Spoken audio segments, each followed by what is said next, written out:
Assalamualaikum warahmatullahi wabarakatuh. Salam teman, salam dari Masikang La Barokah. Hari ini Minggu tanggal 22 Oktober 2023, Masika berada di Masjid Kudus. Ikuti perjalanan Masika dalam menelusuri dan membuka wawasan sejarah. Mongko kanthi ning tumuwuh.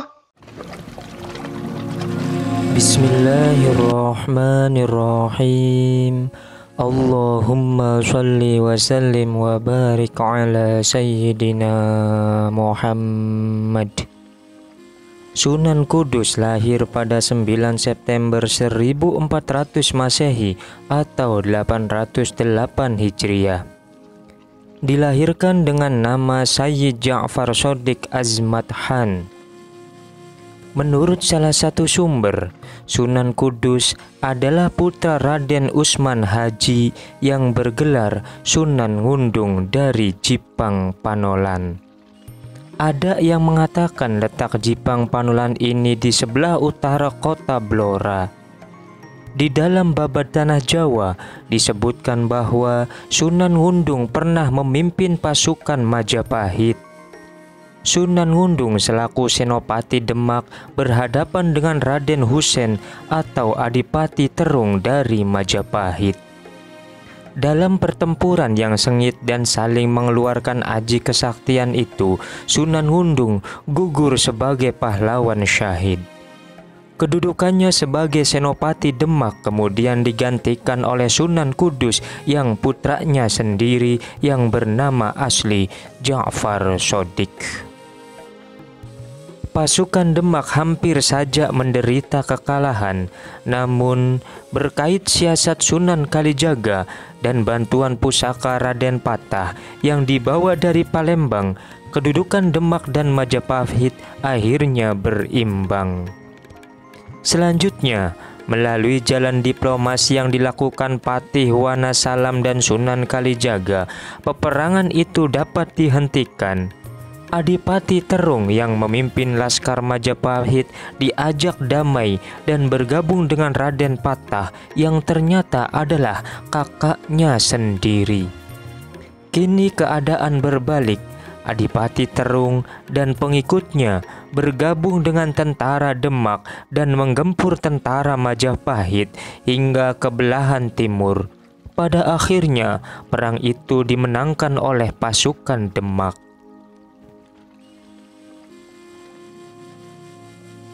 Di samping belajar agama kepada ayahnya sendiri, Sayyid Ja'far Shodiq juga belajar kepada beberapa ulama terkenal, di antaranya kepada Kiai Telingsing, Ki Ageng Ngerang, dan Sunan Ampel. Sunan Kudus termasuk pendukung gagasan Sunan Kalijaga dan Sunan Bonang yang menerapkan strategi dakwah kepada masyarakat sebagai berikut. 1. Membiarkan dulu adat istiadat dan kepercayaan lama yang sukar diubah. Mereka sepakat untuk tidak mempergunakan jalan kekerasan atau radikal menghadapi masyarakat yang demikian. 2. Bagian adat yang tidak sesuai dengan ajaran Islam tetapi mudah dirubah, maka segera dihilangkan.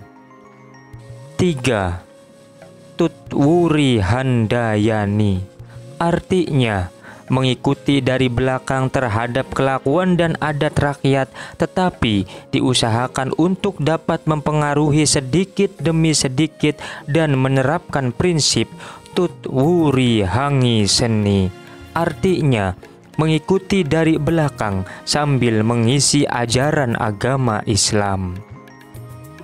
4. Menghindarkan konfrontasi secara langsung atau secara keras di dalam cara menyiarkan agama Islam dengan prinsip mengambil ikan tetapi tidak mengeruhkan airnya.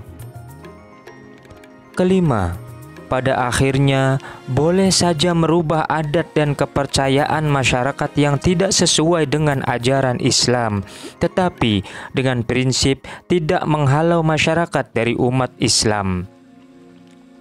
Kalangan umat Islam yang sudah tebal imannya harus berusaha menarik simpati masyarakat non-muslim agar mau mendekat dan tertarik dengan ajaran Islam. Hal itu tak bisa mereka lakukan kecuali dengan konsekuen, sebab dengan melaksanakan ajaran Islam secara lengkap, otomatis tingkah laku dan gerak-gerik mereka sudah merupakan dakwah nyata yang dapat memikat masyarakat non-muslim. Strategi dakwah ini diterapkan oleh Sunan Kalijaga, Sunan Bonang, Sunan Muria, Sunan Kudus, dan Sunan Gunung Jati. Karena siasat mereka dalam berdakwah tak sama dengan garis yang ditetapkan oleh Sunan Ampel, maka mereka disebut kaum abangan atau aliran Tuban. Sedangkan pendapat Sunan Ampel yang didukung Sunan Giri dan Sunan Derajat disebut kaum putihan atau aliran Giri. Namun atas inisiatif Sunan Kalijaga, kedua pendapat yang berbeda itu pada akhirnya dapat dikompromikan.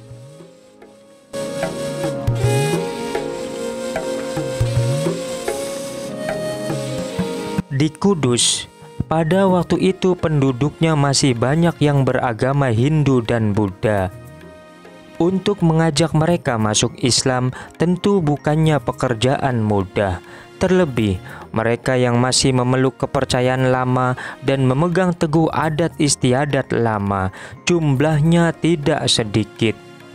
Di dalam masyarakat seperti itulah Sayyid Ja'far Shodiq harus berjuang menegakkan agama Islam. Pada suatu hari, Sunan Kudus atau Sayyid Ja'far Shodiq membeli seekor sapi. Dalam riwayat lain disebutkan kebo Gumarang. Sapi tersebut berasal dari Hindia, dibawa para pedagang asing dari kapal besar. Sapi itu ditambatkan di halaman rumah Sunan Kudus. Rakyat Kudus yang kebanyakan beragama Hindu itu tergerak hatinya, ingin tahu apa yang akan dilakukan Sunan Kudus terhadap sapi itu. Sapi dalam pandangan Hindu adalah hewan suci yang menjadi kendaraan para dewa. Menyembelih sapi adalah perbuatan dosa yang dikutukkan para dewa. Lalu, apa yang dilakukan Sunan Kudus? Apakah Sunan Kudus hendak menyembelih sapi di hadapan rakyat yang kebanyakan justru memujanya dan menganggap binatang keramat? Itu berarti Sunan Kudus melukai hati rakyatnya sendiri. Dalam tempo singkat, halaman rumah Sunan Kudus dibanjiri rakyat, baik yang beragama Islam maupun Buddha. Setelah jumlah penduduk yang datang bertambah banyak, Sunan Kudus keluar dari dalam rumahnya.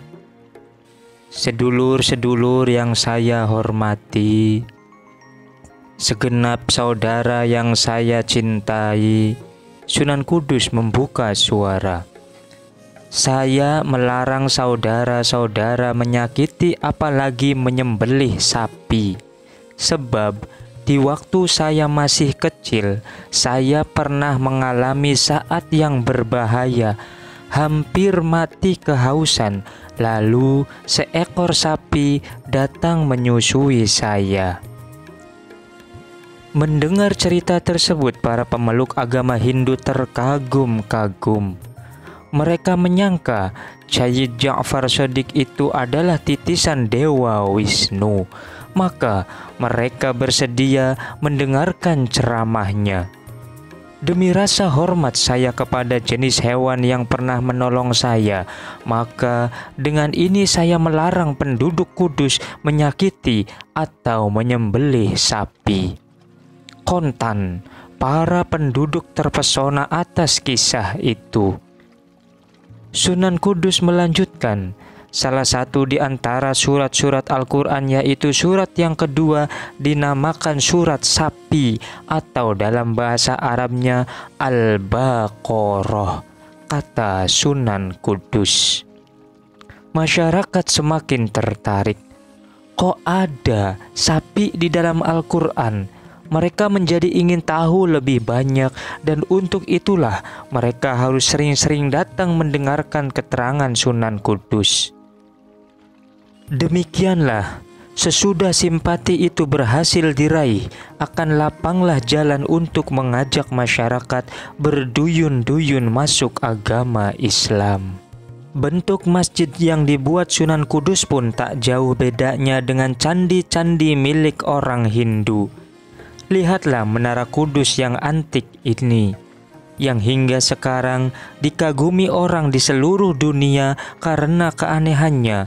Dengan bentuknya yang mirip candi, itu orang-orang Hindu merasa akrab dan tidak takut atau segan masuk ke dalam masjid guna mendengarkan ceramah Sunan Kudus.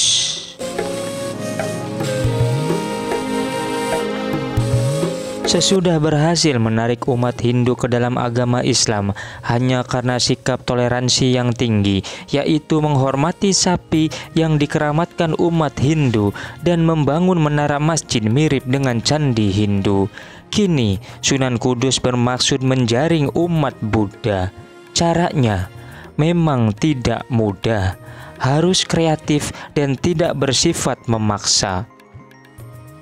Sesudah masjid berdiri, Sunan Kudus membuat padasan atau tempat wudhu dengan pancuran yang berjumlah 8.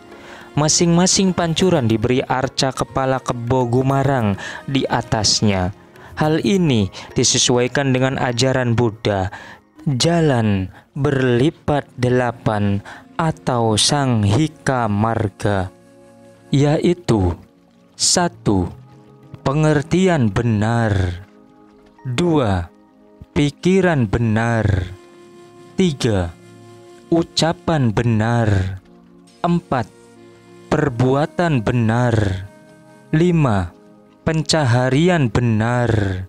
6. Daya upaya benar. 7. Perhatian benar. Dan 8. Konsentrasi benar. Usahanya pun membuahkan hasil. Banyak umat Buddha yang penasaran. Untuk itu, Sunan Kudus memasang lambang wasiat Buddha itu di padasan atau tempat berwudu, sehingga mereka berdatangan ke masjid untuk mendengarkan keterangan Sunan Kudus.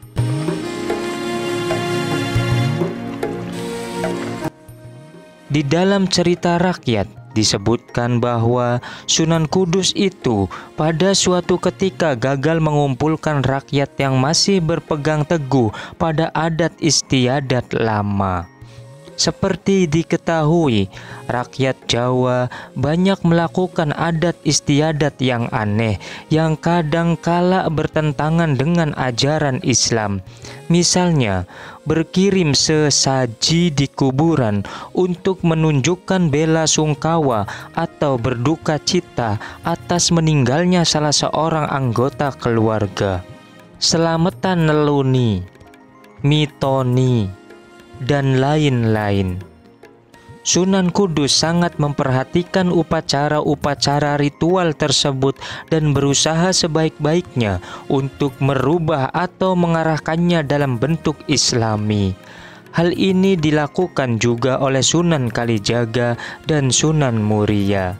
Contohnya, bila seorang istri orang Jawa hamil 3 bulan, maka akan dilakukan acara selamatan yang disebut neluni, sembari minta kepada dewa bahwa bila anaknya lahir supaya tampan seperti Arjuna, jika anaknya perempuan supaya cantik seperti Dewi Rati. Adat tersebut tidak ditentang secara keras oleh Sunan Kudus, melainkan diarahkan dalam bentuk Islami. Acara selamatan boleh terus dilakukan, tapi niatnya bukan sekedar kirim sesaji kepada para dewa, melainkan bersedekah kepada penduduk setempat, dan sesaji yang dihidangkan boleh dibawa pulang. Sedangkan permintaannya langsung kepada Allah Subhanahu wa Ta'ala dengan harapan anaknya lahir laki-laki akan berwajah seperti Nabi Yusuf. Dan apabila perempuan seperti Siti Maryam, ibunda Nabi Isa alaihissalam, untuk itu sang ayah dan ibu harus sering membaca surat Yusuf dan surat Maryam di dalam Al-Quran. Sebelum acara selamatan dilaksanakan, diadakanlah pembacaan layang Ambiya atau sejarah para nabi. Biasanya yang dibaca adalah bab Nabi Yusuf.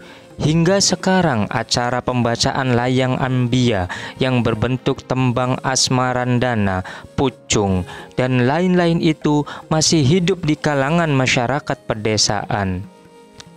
Berbeda dengan cara lama, pihak tuan rumah membuat sesaji dari berbagai jenis makanan, kemudian diikrarkan oleh sang dukun atau ketua masyarakat. Setelah upacara sakral itu dilakukan, sesajinya tidak boleh dimakan, melainkan diletakkan di candi, di kuburan, atau tempat-tempat sunyi di lingkungan tuan rumah. Ketika pertama kali melaksanakan gagasannya, Sunan Kudus pernah gagal, yaitu beliau mengundang seluruh masyarakat, baik yang Islam maupun yang Hindu dan Buddha, ke dalam masjid. Dalam undangan disebutkan hajat Sunan Kudus dan bersedekah atas hamilnya sang istri yang telah 3 bulan. Sebelum masuk masjid, rakyat harus membasuh kaki dan tangannya di kolam yang sudah disediakan. Dikarenakan harus membasuh tangan dan kaki inilah, banyak rakyat yang tidak mau, terutama di kalangan Hindu dan Buddha. Inilah kesalahan Sunan Kudus.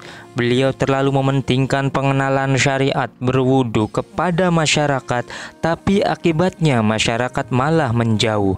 Apa sebabnya? Karena iman mereka atau tauhid mereka belum terbina. Maka pada kesempatan lain, Sunan Kudus mengundang masyarakat lagi. Kali ini tidak usah membasuh tangan dan kakinya waktu masuk masjid. Hasilnya sungguh luar biasa. Masyarakat berbondong-bondong memenuhi undangannya. Di saat inilah Sunan Kudus menyisipkan bab keimanan dalam agama Islam secara halus dan menyenangkan rakyat. Caranya menyampaikan materi cukup cerdik. Ketika rakyat tengah memusatkan perhatiannya pada keterangan Sunan Kudus, tetapi karena waktu sudah terlalu lama dan khawatir mereka jenuh, Sunan Kudus mengakhiri ceramahnya. Cara tersebut kadang mengecewakan, tapi disitulah letak segi positifnya. Rakyat ingin tahu kelanjutan ceramahnya. Dan pada kesempatan lain mereka datang lagi ke masjid, baik dengan undangan maupun tidak. Karena ingin tahu itu demikian besar, mereka tak peduli lagi pada syarat yang diajukan Sunan Kudus, yaitu membasuh kaki dan tangannya lebih dahulu, yang lama-lama menjadi kebiasaan untuk berwudu. Dengan demikian, Sunan Kudus berhasil menembus kesalahannya di masa lalu. Rakyat menaruh simpati dan menghormatinya. Cara-cara yang ditempuh untuk mengislamkan masyarakat cukup banyak, baik secara langsung melalui ceramah agama maupun adu kesaktian dan melalui kesenian. Beliaulah yang pertama kali menciptakan tembang Mijil dan Masku Mambang. Di dalam tembang-tembang tersebut, beliau sisipkan ajaran-ajaran agama Islam. Wallahu a'lam. Mudah-mudahan bisa memberikan manfaat, khususnya untuk pribadi, umumnya untuk yang menyaksikan dan mendengarkan video ini. Mohon maaf bila ada kesalahan dan perbedaan versi. Wassalamualaikum warahmatullahi wabarakatuh. Oh, ini kanak.